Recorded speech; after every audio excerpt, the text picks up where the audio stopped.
Good morning, everyone. I want to welcome you here to Every Nation Cincinnati. And for those who are joining us online, thank you for joining us, and definitely grateful for those who are here in person as well. And so we have been in a series, Life of a King, and we've been looking primarily at the life of Solomon in the book of 1 Kings. Hopefully some of you have had an opportunity to read through the book of 1 Kings on your own. There's a lot in there that we're preaching on, but there's also a lot in there that we're not able to necessarily preach a whole sermon on, but I encourage you to read some of it on your own as well. Hopefully Sundays kind of whet your appetite to want to go back home and read a little bit more. But this is a very important pivotal moment that we're going to be looking at today in the book of 1 Kings, because this is a time where God visits Solomon for the second time. And so maybe you remember back in 1 Kings chapter 3, it was early in King Solomon's reign where God first visited him, which happens to be 24 years before we are looking at the passage today in chapter 9. And here's what we have. When God comes and visits Solomon the first time in chapter 3, he pretty much gives Solomon a blank check. If you look in verse 5 of chapter 3, he says, "Ask me for whatever you want." And then now you have in chapter 9, you have God visiting Solomon a second time. But the tone is a little bit different. And a lot has happened in 24 years. In between that time, we had the building of the temple. And you may remember that. We looked at that in chapter 6, and then the last couple of weeks in chapter 8. When the temple was built, it was a 7-year building project, but the crowning moment of this building project was the Ark of the Covenant, which symbolized the presence of God coming into the temple. It was a powerful moment. The presence of God manifested in a powerful way. And then you had the dedication of the temple in the latter part of chapter 8. And so now when you're looking here at chapter 9, one of the things that can be deceiving is we think, oh, this happened in chapter 8. A little bit later, here's chapter 9. It's a 13-year difference between what happened in chapter 8 and what happens in chapter 9. And so a lot can happen in 13 years. I want to give a little bit of perspective. What were you doing 13 years ago around this time? Some of you, if you're real young, you're like, learning how to read. No, I'm just, but 13 years ago, think about what you were doing. Any of you guys can think and remember what you were doing 13 years ago? Learning how to be married. We had a little girl at that time. It was like, we just had a little girl, and so that was our second. But a lot happens in 13 years. And I want you to picture this, because 13 years prior, there was this amazing moment that takes place. But a lot of things can fade over the course of 13 years. And it's within 13 years now that God comes and visits Solomon a second time. But this time, instead of it being kind of like a blank check, there's more of a somber tone to the message that God wants to give to Solomon. And what God gives Solomon is a reminder and a warning all at the same time. And I want us to turn here to 1 Kings chapter 9. And we're going to look in verses 1 through 9 as we start off here today. Start here, verse 1. It says, "Now it came about when Solomon had finished building the house of the Lord and the king's house and all that Solomon desired to do, that the Lord appeared to Solomon a second time, as he had appeared to him at Gibeon. The Lord said to him, I have heard your prayer and your supplication, which you have made before me. I have consecrated this house which you have built by putting my name there forever. And my eyes and my heart will be there perpetually. As for you, if you will walk before me as your father David walked, in integrity of heart and uprightness, doing according to all that I have commanded you, and will keep my statutes and my ordinances, then I will establish the throne of your kingdom over Israel forever. And just as I promised to your father David, saying, you shall not lack a man on the throne of Israel." Verse 6. "But," everybody say but. "But if you or your sons indeed turn away from following me, and do not keep my commandments and my statutes which I have set before you, and go and serve other gods and worship then I will cut off Israel from the land which I have given them, and the house which I have consecrated for my name. I will cast out of my sight. So Israel will become a proverb and a byword among all peoples. And this house will become a heap of ruins. Everyone who passes by will be astonished and hiss and say, why has the Lord done thus to this land and to this house? And they will say, because they forsook the Lord their God, who brought their fathers out of the land of Egypt, and adopted other gods and worshiped them and served them. Therefore, the Lord has brought all this adversity on them. And so I want to entitle our sermon today, Graciously Warned. Because what we have here is a lot of different things you could say, but really it's a warning.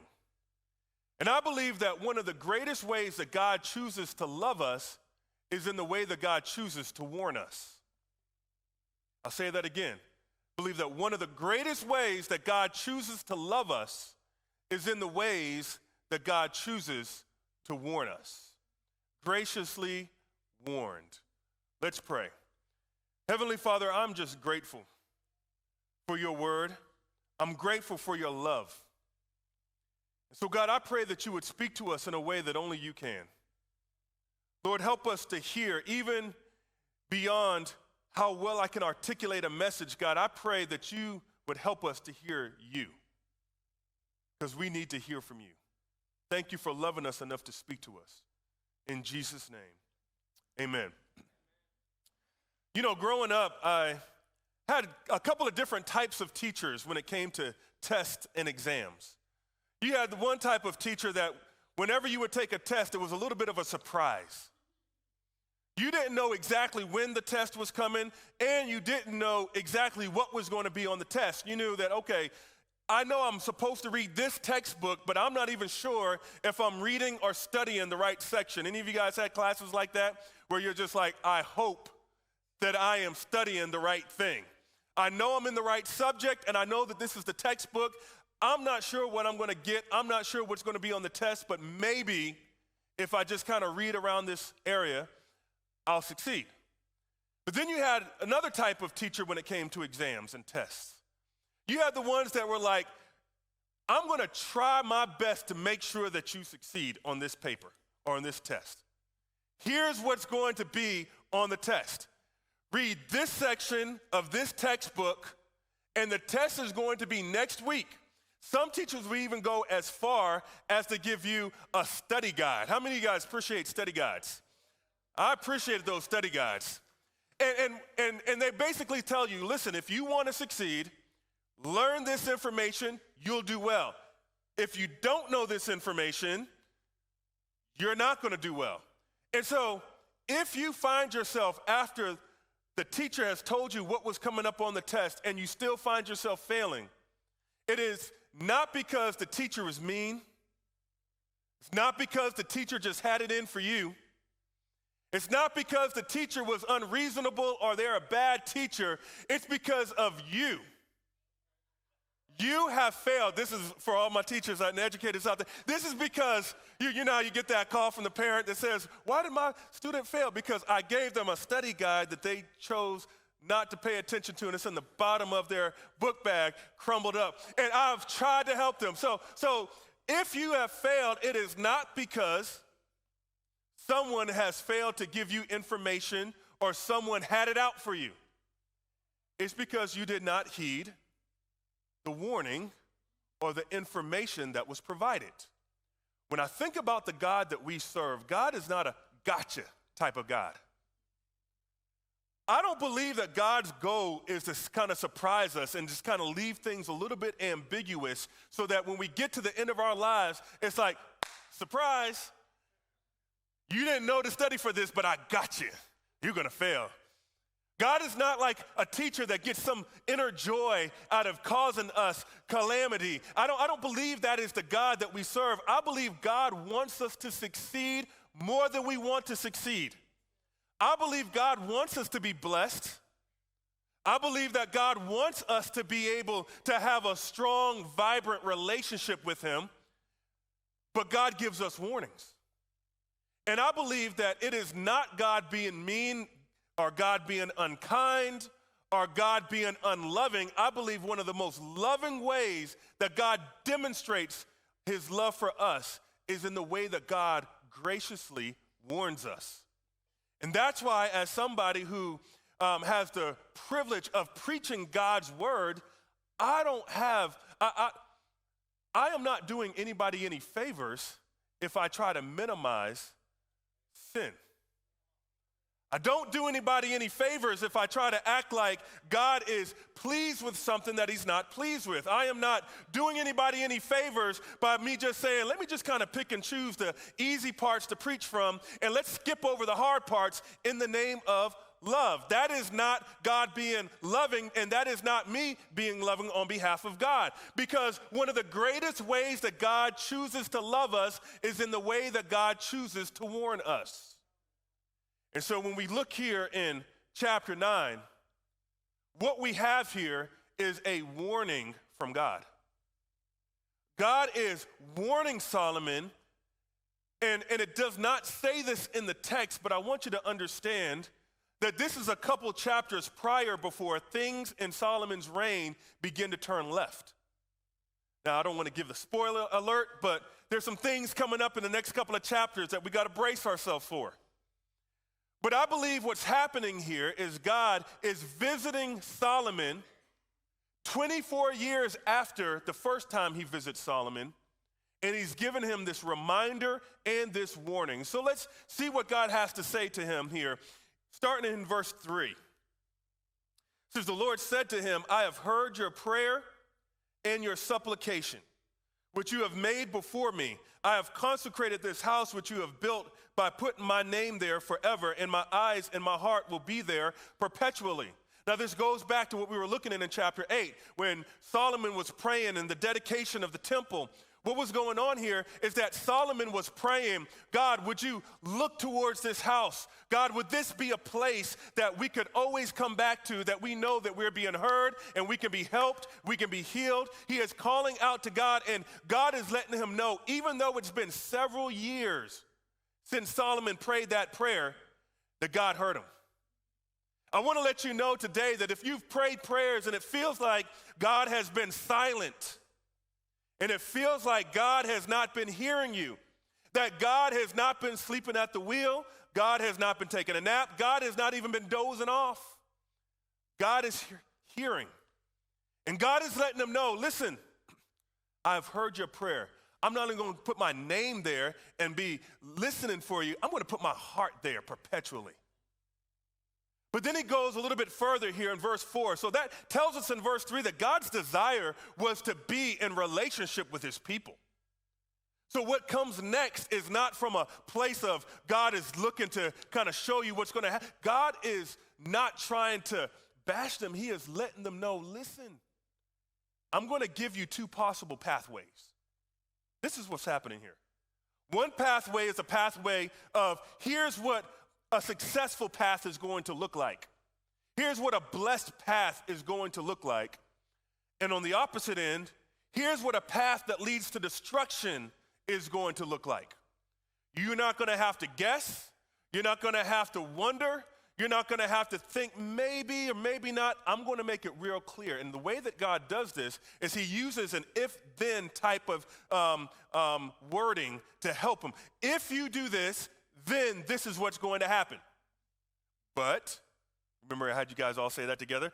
But if you do this, this is what's going to happen. And so he lays out two pathways for Solomon. And I want to look at the conditions that's laid out here, starting in verse 4. He says this, as for you, if you will walk before me as your father David walked, in integrity of heart and uprightness, doing according to all that I have commanded you, and will keep my statutes and my ordinances, then I will establish the throne of your kingdom over Israel. And so here's what he's saying. If you will walk before me. Now, this is important for you to think about the wordings of walking before the Lord. Because think about this. Solomon, he was the head honcho. He was the king. He had all the power you could want, all the wealth that you could want, all the authority that you could want. Solomon was the man. So who was there to keep Solomon accountable? Who could come up to Solomon and tell Solomon what to do? God is letting him know, listen, if you will walk before me. Sometimes we got to understand that it is God that we walk before. It is an audience of one that we live before. He's saying, if you will walk before me as your father David did in the integrity of his heart. See, there were ordinances and statutes. These are just different ways or different components of the law of Moses that Solomon was to walk in and be in obedience to. But it's more than just following the rules. He's looking for a heart. He's looking at your heart, and he is letting them know, if you will follow after me with all your heart, I'm going to establish your kingdom. You're not going to have to manipulate your way to make it happen. You're not going to have to fight your way.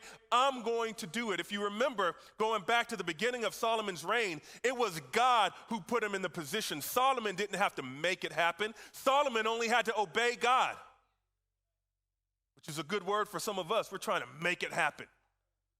But maybe we could just start by being obedient to God. And he says, if you will do this, then I will establish you. But then he gives them another path. And this other path here, starting in verse 6, he says, but if you or your sons indeed turn away from following me and do not keep my commandments and my statutes, which I have set, which I have set before you, and go and serve other gods and worship them, then I will cut off Israel from the land which I have given them, and the house which I have consecrated for my name, I will cast out of my sight. So Israel will become a proverb and a byword among all the peoples, and this house will become a heap of ruins. Everyone who passes by will be astonished and hiss and say, why has the Lord done this thus to this house and to this land? Now here's what he's saying. Listen, I've laid out the pathway for you, Solomon. If you do this, I'm going to establish your kingdom. But here's another if then. If you turn from following me, you or your sons, here's what's going to happen.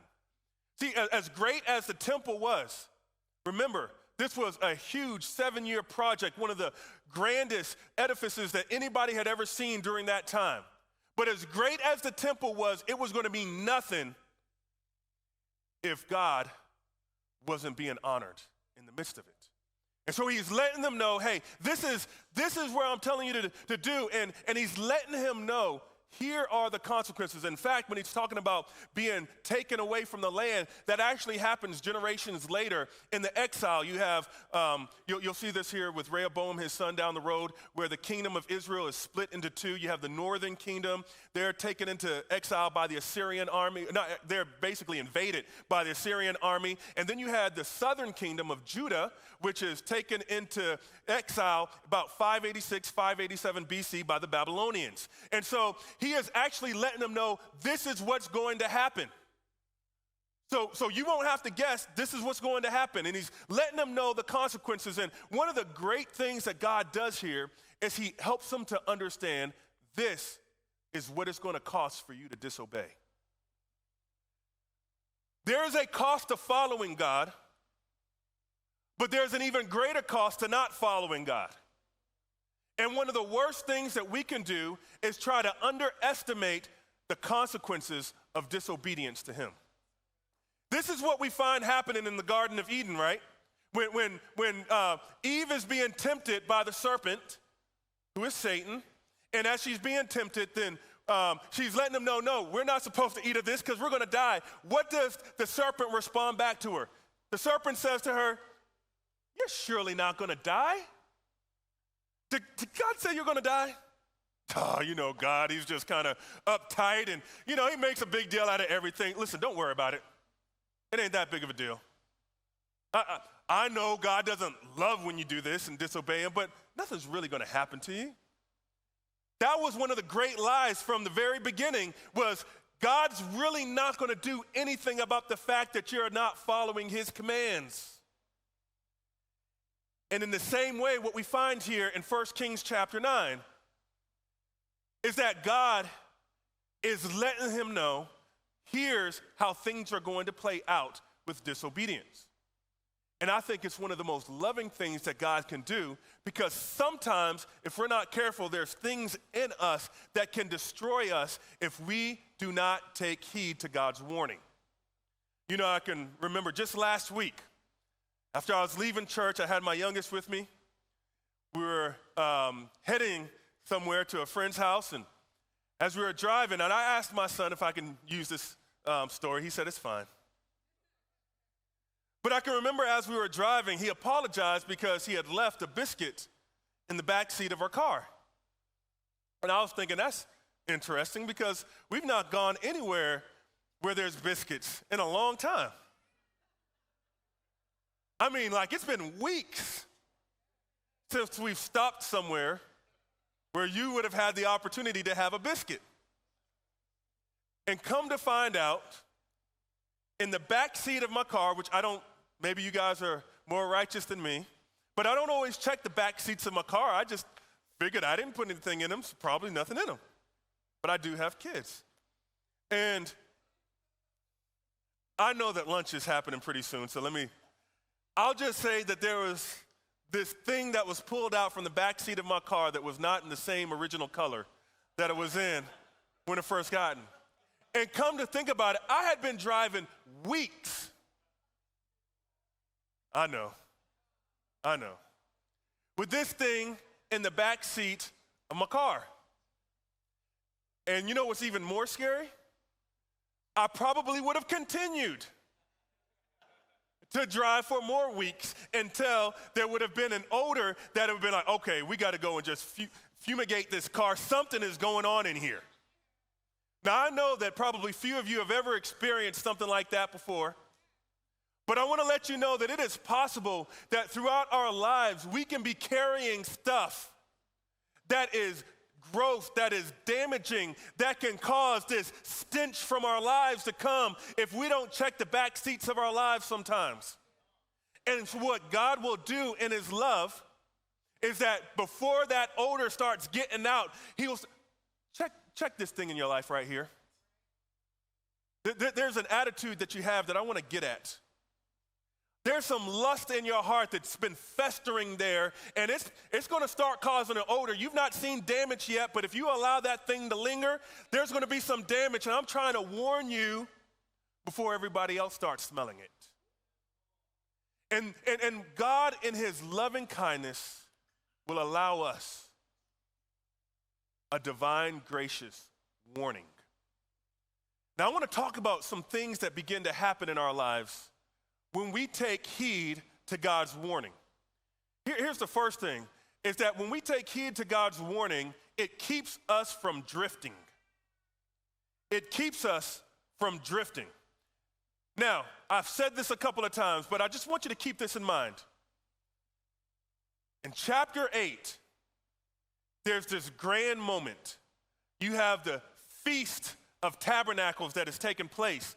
You have all these people that are here. You have the Ark of the Covenant that has just been brought in to the temple. And you have this prayer from Solomon where he is in front of the assembly of God's people, lifting up his hands, worshiping God, praying to God. How many of you guys know that that was a special moment?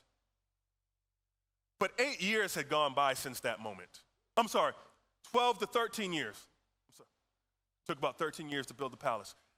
12 to 13 years had taken place from that moment. I don't care how powerful of a moment it was in chapter 8. It's easy by the time we get to chapter 9 for things to begin to fade. And sometimes some of us know what it's like. We had a moment, maybe it was like at a conference. Maybe you were at a service, or you had a moment with God where God touched your heart and you were excited for God and passionate for God for a month. And then what happened is time. You got back in your routine. Life started coming at you fast. Things started happening. And it's not that you don't love God, but it's that slowly over time, your passion for God began to drift away. See, what I believe happens for many of us is that it's not that we jump into sin, it's that we slip into apathy. I just will. It's not that we just jump into sin. Now, some people just jump into sin like, I don't know how I ended up here. It's like you jumped. You literally just jumped into that sin. But some of us, aren't just lining up to jump into sin. We're sliding into apathy. And we had a moment in our lives where we were really passionate for God and we were all about the things of Jesus and Lord, I give you my heart, I give you my soul, I live for you alone. And it's not that we ever denied that, but over time it's like, Lord, I give you most my heart and I give you most my soul. I live for you mostly. And over time, we gradually can find ourselves drifting away from God. That's why Isaiah 53:6 reminds us this, that all of us like sheep have gone astray. There's a propensity in us to drift away from the things of God. But here's the second point, is that not only will heeding God's warning keep us from drifting, but it also keeps us from idolatry. Here's the thing, when we drift away from God, we don't just drift towards nothingness. We drift towards something else. Meaning that if we find ourselves in a place where we were once passionate for God and we're drifting away, what happens is we begin to drift towards idolatry. One of the things that we see here in verse 6, God tells Solomon, but if you or your sons indeed turn away from following me and do not keep my commandments and my statutes, which I have set before you, and go and serve other gods and worship them, then I will cut off Israel. Listen to what he is saying. If you don't worship me, but then you go and serve and worship other gods, here's what's going to happen. What he was saying is, listen, you're prone to go towards idolatry. Now you might say, I'm not switching religions. I've not made some kind of figurine that now I'm bowing down to. But what idolatry, at least in our North American context, often looks like is that we give our devotion and our passion to other things that should rightfully be going to God. And so we find ourselves drifting away from God, drifting towards our idols. And those idols can be a number of different things. Those idols can be idols of, sometimes we have political idols. Our politics become an idol. Sometimes, as great as our family is, our families can become our idol. Sometimes our job and our pursuit of success becomes our idol. And those become the things that really get our hearts, and God gets the leftovers. And what the warnings do is the warning wakes us up out of our spiritual apathy. You guys know, when you're driving down, the road, especially in those long trips. And I don't know if you've ever had those moments where it's just kind of like your eyes, feels like somebody's bungee jumping off your eyelids. And it's like, man, I'm struggling.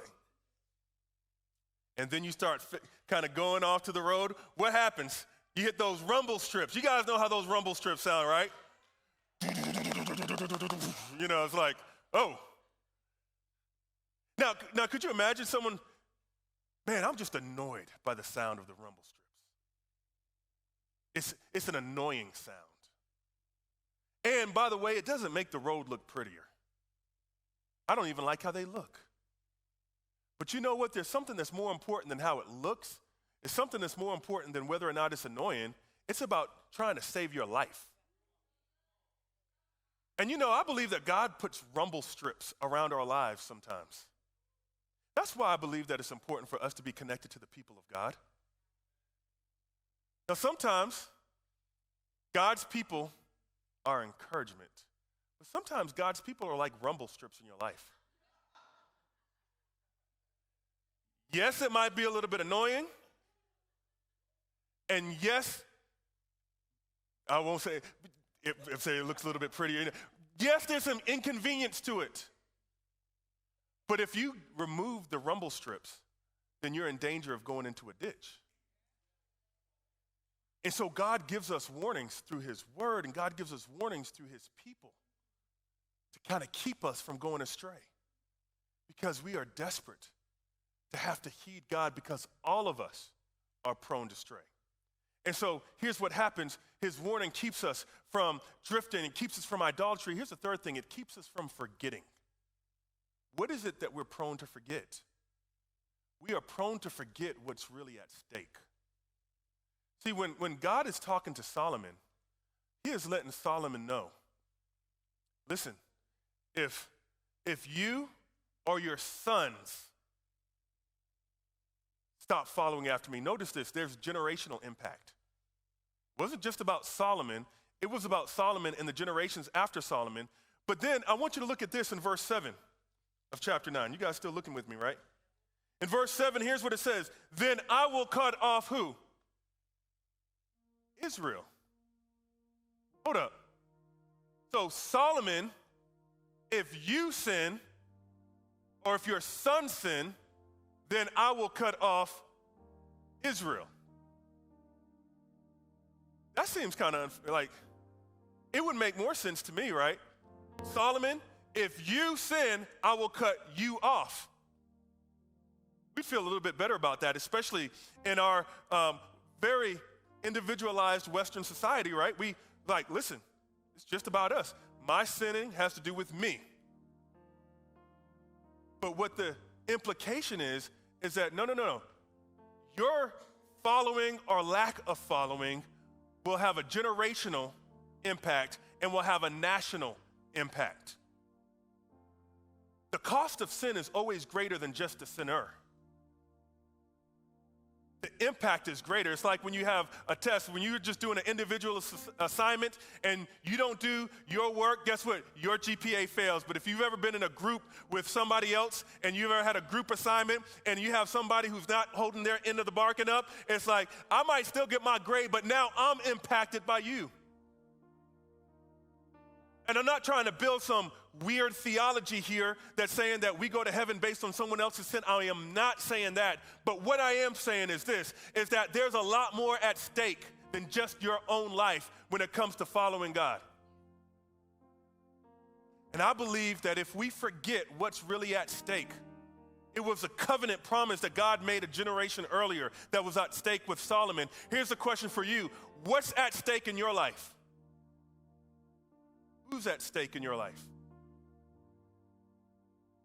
Why does it matter that you follow the plans of God? God gives this warning to Solomon because I believe this is one of the greatest ways that God is demonstrating his love to Solomon, and in turn, demonstrating his love to the nation of Israel. I want to bless you. I want to be in relationship with you. I want to dwell in that house so that you can come and have a place to come and visit with me. God's desire is good for us. But if you continue to walk in this way, this is going to lead you to a path of destruction. Some of us may say, man, wouldn't it be great if we lived in a time where God would come and visit me in a dream? Maybe some of you have experienced that before. I don't know. But you know what? Just in case you're waiting for God to visit you in a dream, here's the truth, that God will visit you in his word. And if you look at his word, by the way, Solomon didn't have 66 books of the Bible in the way that we had it. He had the commands, he had the Ark of the Covenant. But we've got God's word from Genesis to Revelation available and accessible to us.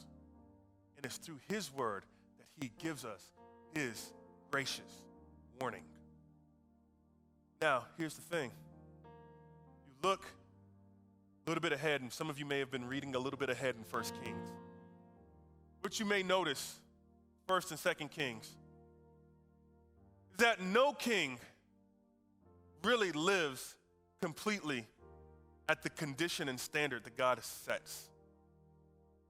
Solomon doesn't. Rehoboam definitely doesn't. We'll preach about him in a couple weeks. People down his lineage, you had some good kings, Hezekiah, Josiah, some others. But no king perfectly lived up to the standards and the conditions that were supposed to be lived until many years later, about 950 years later. there was another king that would come. And this king would live a life that we were supposed to live. But instead of experiencing the blessings on earth, he actually became a curse for us. And he died the death that we were supposed to die in our place. Can you imagine this? The king dying for the people that he's called to lead. He died the death that we were supposed to die in our place. 3 days later, the same king rose from the dead, proving that he truly is the Son of God, offering salvation and forgiveness of sins to those who repent and turn towards him in faith. Listen, I want to let you know this today. That because, not of Solomon, but because of a greater king that later would come, we have an opportunity to be warned and to be restored. And whatever God reveals, God can heal. And so my question today, how is God warning you today? I can't go through all the list of possible sins or scenarios, but maybe there's some things that if we're not careful, if we continue down this road, it's going to lead us in a path of destruction. Maybe there's some things that you've been toying with or playing with in your life that God is saying, no, I'm trying to get your attention. I want you to pass this test. But if you continue down this road, then this is going to be the pathway. What is it that God is beginning to put his finger on in your life? I think it's fitting that we talk about this. You guys examine your heart. Because today we have communion. It's our first Sunday of the month, we have communion. I'm going to ask our ushers to come down. If you didn't receive a communion element as you came in, just lift your hands. But here's what we do during communion. Our communion moment points us back to the night that Jesus was betrayed.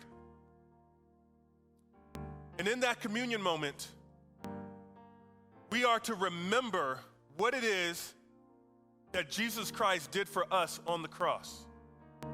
And if by chance today we have found ourselves drifting, this is our chance to realign with him. Acknowledge it. Say, God, I'm sorry I've been drifting. Thank you for your warning. I'm returning back. If you have found yourself living full of idols in your heart, this is a chance for you to recommit, to surrender to the true King. If you find yourself forgetting what's really at stake, Jesus said, do this in remembrance of me. And so I want you to take hold of these communion elements. And before we actually take them together, we're going to take them together in a moment. I want to give us just a moment to examine our lives and to heed whatever warning God wants to give us here in this moment. And then as we come back and take communion elements together, then we'll have an opportunity to, in a fresh way, recommit our love for the true King. Heavenly Father, purify our hearts today. In Jesus' name.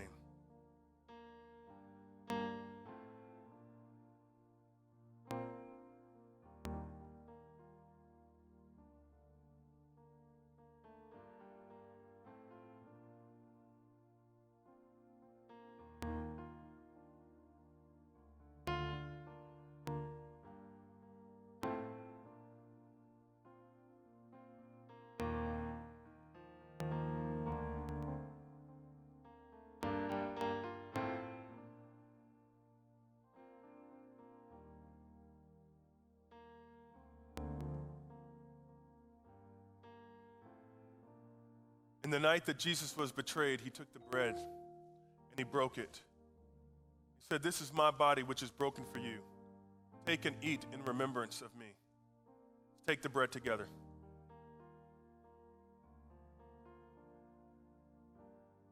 After that, he took the cup. He said, this is my blood which is poured out for many. We know according to Hebrews 9:22 that without the shedding of blood, there is no forgiveness of sins. Let's take the cup together.